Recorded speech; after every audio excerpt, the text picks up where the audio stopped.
All right, so I'm an idiot, stupid dog. The producer said I had to do some kind of commentary on the Rick Diaz Hans Kim showdown on Kill Tony. Let me tell you something.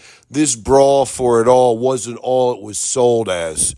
This did not, whatever you say, when something doesn't live up to its billing, something doesn't really come through, and, something leaves you a little bit whatever. You're like, I was expecting more, so to speak. First off, I don't know why, but they bring out Machine Gun Kelly to do the refereeing. I didn't understand what that was all about. Secondly, this Rick Diaz, I was kind of pulling for him because Hans was a little nasty the whole time.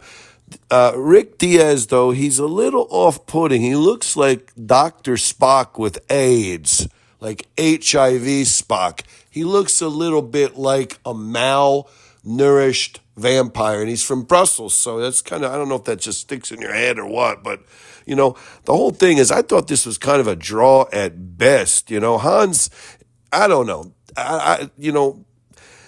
Hans, he gets all personal and mean and aggressive after their sets, and he says, "You're just being a European character." And he starts throwing around this thing that there's some kind of a definition of a comic that poor Mr. Rick Diaz ain't.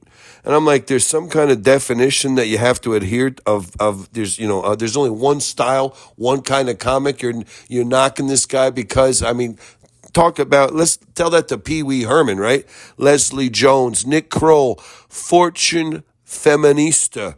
How about Waylon Flowers and Madam? Look up Waylon Flowers and Madam and tell me there's only one kind of comic you're supposed to be.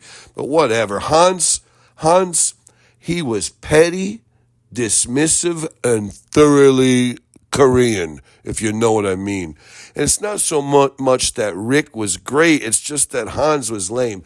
And guess what? Shane Gillis, he called it. But you could see right away Tony was shitting his pants because he's a big booster of Hans Kim. The fix was in for Hans Kim. When Kill Tony saw everybody going against Hans Kim, he was quaking in his boots.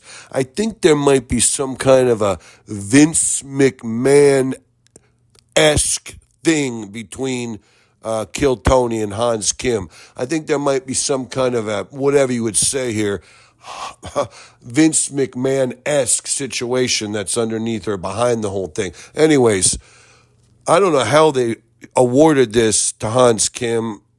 It was obvious to everybody who watched it. Hans won, but as an idiot, stupid dog, I'm saying the fix was in. Something doesn't smell right. I don't accept this decision, and I'm just disappointed in the whole thing. What are you going to say? I'm an idiot, stupid dog.